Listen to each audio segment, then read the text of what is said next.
Hey everyone, this is Dr. Swapn and you're watching my YouTube channel Dental Expertise, and today I'm going to continue OPSC Dental Exam Paper 2018 Part 5. Before that, I request you all don't forget to like and subscribe my channel and keep motivate me. So without further ado, let's get started. Which two molars can be considered to be five cusped teeth? Maxillary first and second molar, mandibular first and second molar, maxillary and mandibular first molar, maxillary and mandibular second molar. तो यहाँ मैंने आपको picture में show किया हुआ है कि maxillary first molar और मैंडिबुलर फर्स्ट मोलार ये दोनों शो करते हैं 5 कस्प, और second and third molar maxillary and mandibular both shows 4 cusp only. Okay, so the correct answer for this question is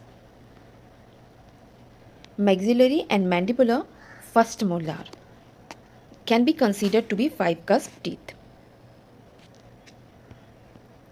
Which of the following oral muscle is not innervated by cranial nerve 5? Masseter, buccinator, medial pterygoid और lateral pterygoid. तो innovation muscles of mastication का कैसे कौन कौन सी muscles होती हैं? Masseter, temporalis, medial pterygoid और lateral pterygoid. तो ये सभी होती हैं innovated bye cranial nerve 5. Okay, लेकिन बक्सीनेटर जो होती है वो सिर्फ एक ओरल मसल होती है, वो मैस्टिकेशन की मसल नहीं होती है. बक्सीनेटर किससे इनोवेटेड होती है? By the buccal nerve. So the correct answer for this question is buccinator. Oral muscle buccinator is not innervated by cranial nerve 5. Okay, cranial nerve 5 means trigeminal nerve. Okay, in a distal view of a permanent maxillary molar, how many roots should be visible? 1, 2, 3 और 4. तो ये आपको picture में show हो रहा है कि maxillary molar का पिक्चर है जिसमें डिस्टल एस्पेक्ट और मीजियल एस्पेक्ट शो किया हुआ है. तो डिस्टल एस्पेक्ट में आपको 3 रूट्स दिखाई दे रही हैं, जबकि मीजियल एस्पेक्ट में सिर्फ 2 ही रूट दिखाई दे रही हैं. ओके, तो करेक्ट आंसर क्या होगा? In distal view of permanent maxillary first molar 3 roots should be visible. Okay, which incisor most commonly exhibit the most variety in anatomy in both crown form and root form? तो options है maxillary central, maxillary lateral, mandibular central और mandibular lateral. Okay, तो इसमें क्या होता है कि ये जो मैक्सिलरी लेटरल इंसाइजर है वो जनरली क्या होता है, शेप जो है वो सिमिलर होता है बाकी सभी का, बट ये स्मॉलर एंड नैरोअर होते हैं. तो इसमें क्या होता है, कॉमन सिचुएशन में ये जो मैक्सिलरी लेटरल इंसाइजर्स हैं वो पॉइंटेड फॉर्म होते हैं और इसे तब कहते हैं पैक शेप्ड लेटरल.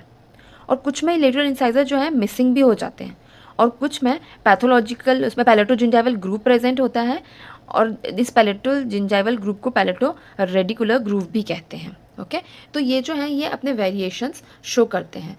कौन करते हैं? Maxillary lateral incisor. So the correct answer is maxillary lateral incisor commonly exhibit the most variety in anatomy in both crown form and root form. Okay, the deepest groove on the occlusal surface, mesiolingual, mesiobuccal, distobuccal or distolingual? And the correct answer for this question is mesiolingual. Deepest groove on the occlusal surface of the maxillary first molar is mesiolingual. The shape of the pulp chamber in cross section cut at the cervical line in the maxillary canine is oval, flattened mesiodistally, oval, flattened buccolingually, round और figure 8. तो जो maxillary canine होता है उसमें क्या होता है, वाइडस्ट pulp chamber होता है लेबियोलिंगुअली. ओके, तो और उसमें 1 पल्पल कैनाल होती है और 1 हॉर्न होता है.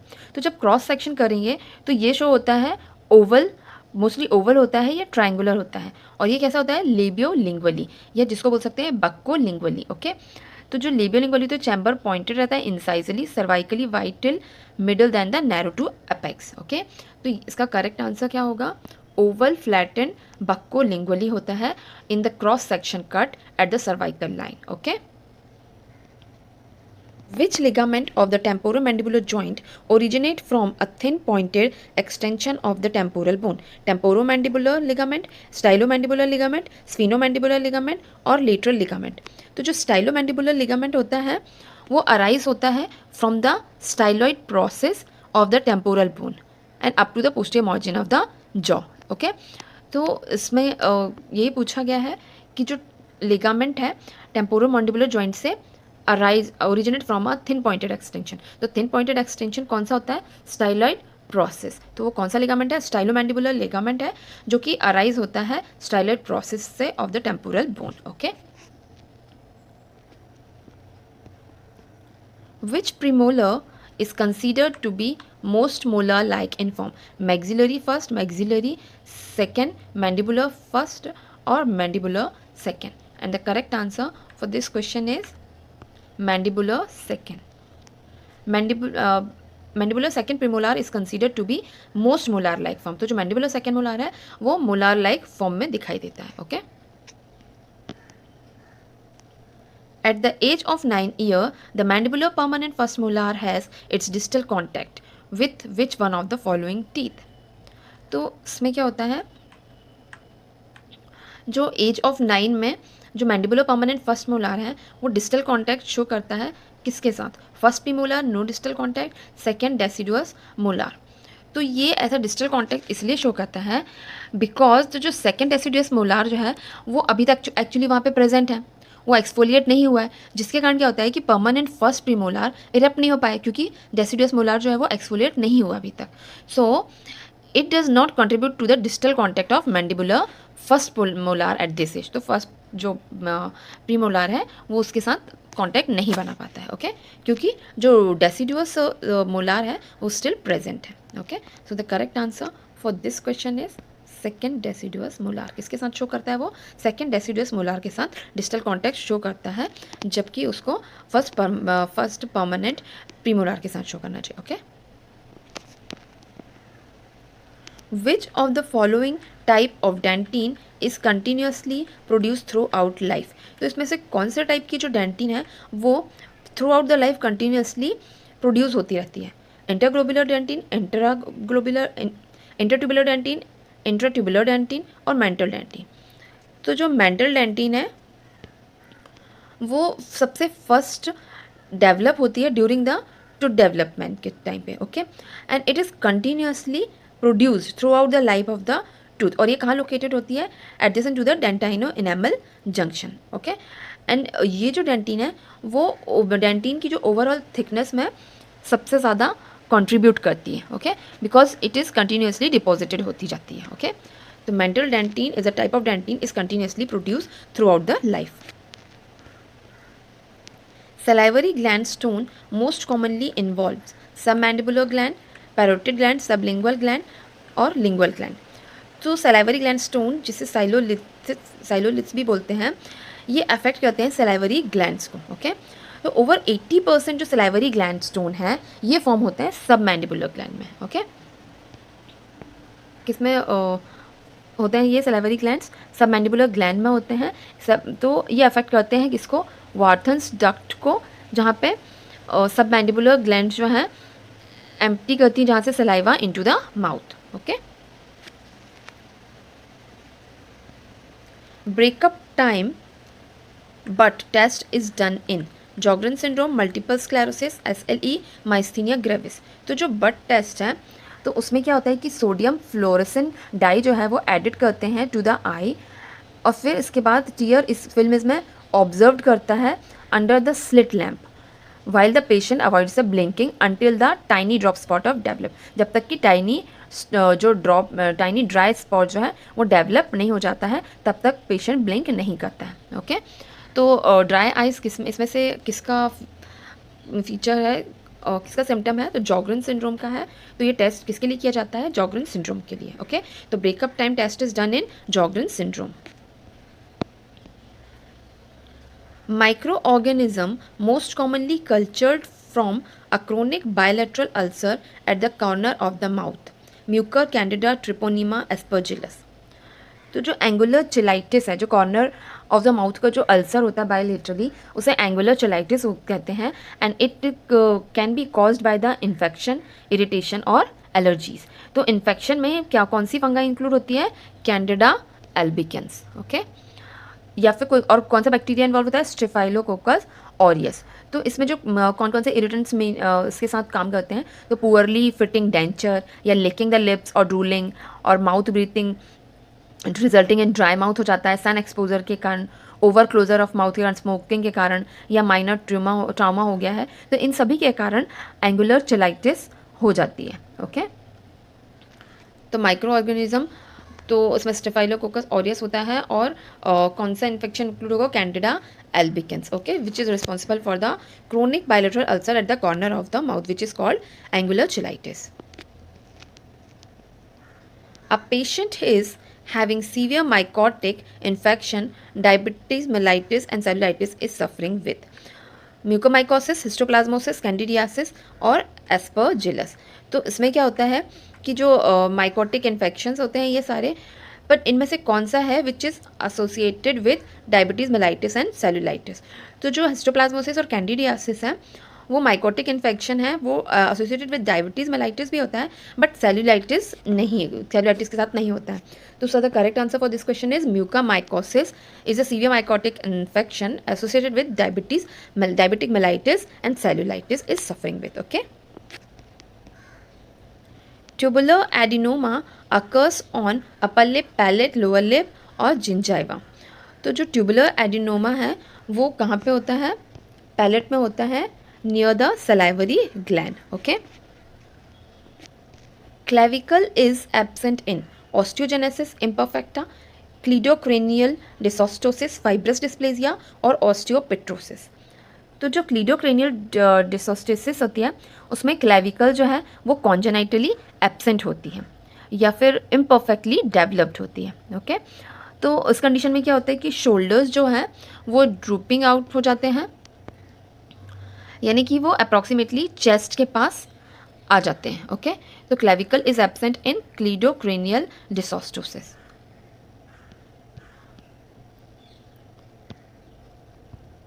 The cyst located at the junction of medial nasal process, lateral nasal process and maxillary process, globulomaxillary cyst, median palatine cyst, nasopalatine cyst और nasoalveolar cyst। तो जो nasoalveolar cyst है और ये इसे nasolabial cyst भी बोलते हैं और ये बहुत रेयर होती है और इसमें क्या होता है कि ये अराइज होती है at the junction of globular process, lateral nasal process और मैक्सिलरी प्रोसेस, उसमें तीनों इन्वॉल्व होते हैं, ओके। तो जो ग्लोब्यूलर प्रोसेस होता है वो एक्चुअली क्या होता है? मीडियल नेसल प्रोसेस के जंक्शन के पास, ओके। तो इसमें तीनों इन्वॉल्व होते हैं। So the correct answer for this question is nasoalveolar cyst located at the junction of medial nasal process, lateral nasal process and or maxillary process, okay। Absence of pulp chamber seen in craniofacial dysostosis, dentinogenesis imperfecta, amelogenesis imperfecta और Frays syndrome, okay. तो इसका correct answer है डेंटिनोजेनेसिस imperfecta, okay. तो इसमें क्या होता है कि इसमें मल्टीपल पल्प एक्सपोजर होते हैं। तो जब एक्सरे में डेसिडुअस टीथ में देखा जाता है तो पल्प चैम्बर तब तो लार्ज था बट रूट कैनाल भी था उसमें, but after the age advance it is reduced, okay, and permanent teeth have pulpal space, वहाँ पे pulpal space हो जाता है, कोई pulp chamber और root canal नहीं होती है, या फिर अगर हुआ भी तो वो completely smaller होता है than the normal और completely obliterated होता है, okay। तो करेक्ट आंसर क्या होगा? डेंटिनोजेनेसिस इम्परफेक्टा, इसमें pulp chamber absent होगा, okay। facial edema, cheilitis, granulomatosa and a fissure tongue characterize which of the following syndrome? Frays, Mekerson's-Rosenthal syndrome, Treacher-Collins syndrome और Guerin-Barrien syndrome। तो जो Mekerson-Rosenthal syndrome है ये इसमें क्या होता है कि cheilitis, granulomatosa, facial paralysis, fissure tongue और less often intraoral facial edema भी होता है, ओके। तो जो ओरोफेशियल ग्रेनुलोमेटोसिस टर्म इसलिए इसको यूज़ करते हैं क्योंकि इसमें ग्रेनुलोमेटस इन्फ्लामेशन होता है in the oral and facial area में। ओके, तो ये जो मैंने दिया हुआ है ये आपको याद रखना है कि इसमें 3 चीज़ होती है, चेलाइटिस, ग्रेनुलोमेटोसा, फेशियल पैरालिसिस या फिर फेशियल आप बोल सकते हैं facial oedema and fissure tongue. Okay, correct answer क्या होगा for this question is Melkersson Rosenthal syndrome. उसमें कौन कौन से कैरेक्टरिस्टिक फीचर्स होंगे, facial oedema, cheilitis, granulomatosa and fissure tongue. Okay, basal layer in primordial cyst is arranged in the form of tennis racket, picket fans, linear, irregular। तो जो primordial cyst का अपन histological feature देखेंगे तो इसमें क्या होता है कि ये इसमें रेटेपेक्स नहीं होते हैं या बहुत ही कम होते हैं, और उसमें well defined basal cell layer होती है जो कि क्यूबॉइडल और कॉलमनर सेल में अरेंज होगी, वो भी किस फैशन में, पिकेट फैंस और टॉम्बस्टोन अपीयरेंस। ओके, तो ये आपको याद रखना है कि किस में होती है, ये पिकेट फैंस और टॉम्बस्टोन अपीयरेंस में होगी। ओके, करेक्ट आंसर क्या होगा, picket fence. Basal cell layer in primordial cyst is arranged in the form of picket fence और tombstone appearance. Okay, squamous cell papilloma is induced by HPV, HSV, EBV और CMV। तो squamous papilloma is induced by human papilloma virus। Okay, तो इसमें और कौन कौन से हैं जो इंड्यूस होते हैं ह्यूमन पैपिलोमा वायरस से, verruca vulgaris, condyloma acuminatum, Heck disease, fungiform papilloma, inverted papilloma, ये सब जो है ह्यूमन पैपिलोमा वायरस से इंड्यूस्ड होते हैं, और बाकी जो वायरस हैं वो इस स्क्वामस पैपिलोमा में इन्वॉल्व नहीं होते। Okay, which of the following has been implicated due to sunlight, basal cell carcinoma, lymphoepithelioma, junctional naevus, verruca vulgaris. तो इनमें से कौन सा है जो सनलाइट के कारण होता है, तो बेसल सेल कार्सिनोमा जो रहता है वो किसके कारण होता है, क्रोनिक एक्सपोजर टू सनलाइट के कारण, जिसमें केमिकल्स होते हैं आर्सेनिक और हाइड्रोकार्बन्स होते हैं, आयोनाइजिंग रेडिएशन के कारण इसमें बेसल सेल नेवस सिंड्रोम भी हो जाता है, उसमें लो इम्यूनिटी हो जाती है। ओके, तो क्रोनिक एक्सपोजर टू सनलाइट के कारण कौन सा होगा, basal cell carcinoma. Okay, malignant tumor of skeletal muscle, rhabdomyoma, rhabdomyosarcoma, leiomyoma, leiomyosarcoma. तो जो ये मैंने आपको शो किया हुआ है soft tissue sarcomas and bone sarcoma. Okay, तो अभी पूछा गया है स्केलेटल मसल का, तो यहाँ ये आपको शो हो रहा है कि स्केलेटल मसल के सार्कोमा को क्या कहते हैं, रैप्डोमायोसार्कोमा। ओके, जबकि जो लियोमायोसार्कोमा किसका सार्कोमा होता है, स्मूथ मसल का। ओके, ये भी आपको याद रखना है। Starry sky appearance is seen in follicular reticulosis, inflammatory disease, Paget's disease और बर्किट्स लिम्फोमा। तो जो स्टारी स्काई अपीयरेंस जो है 4 कंडीशंस में दिखाई देते हैं, यानी कि 4 डिसीज में दिखाई देते हैं, लेकिन अलग अलग जगह। मतलब जैसे कि न्यूरोसिस्टिसरोसिस है, उसमें MRI में स्टारी स्काई अपीयरेंस दिखाई देगा, और एक्यूट हेपेटाइटिस में USG में स्टारी स्काई अपीयरेंस शो करेगा। बर्किट लिम्फोमा में हिमेटोजाइलिन और जो इयोसिन स्ट्रेन है उसमें आपको स्टारी स्काई अपीयरेंस शो होगा, और पोस्ट स्ट्रेप्टोकोकल ग्लोमेरुलोनेफ्राइटिस जो है उनमें इम्यूनोफ्लोरेसेंस में स्टारी स्काई अपीयरेंस होगा। तो अभी ऑप्शन में आपको दिया हुआ है बर्किट्स लिम्फोमा, जिसमें HNE में स्ट्रेन में बर्किट लिम्फोमा में स्टारी स्काई अपीयरेंस शो होगा। ओके, तो बाकी भी आपको याद रखना है, वो क्वेश्चंस में भी आ सकते हैं। Onion skin appearance is radiologically seen in fibrous dysplasia, osteosarcoma, Ewing's sarcoma और chondrosarcoma। तो जो करेक्ट आंसर होगा for this question is Ewing's sarcoma, जो कि मोटल्ड और मोथ ईटन लीजन होता है। इसमें अनियन स्किन अपीयरेंस दिखाई होगा, इसमें लेयर्स होती हैं ऑफ द पेरियोस्टियल न्यूबोन की are said to be characteristic. Okay, तो इसमें क्या होता है, लाइटिक डिस्ट्रक्शन कॉमन होता है। तो onion skin appearance is radiologically seen in Ewing's sarcoma। Okay, अगर आपको वीडियो पसंद आई हो तो please like and subscribe my video and keep motivate me. Thanks for watching.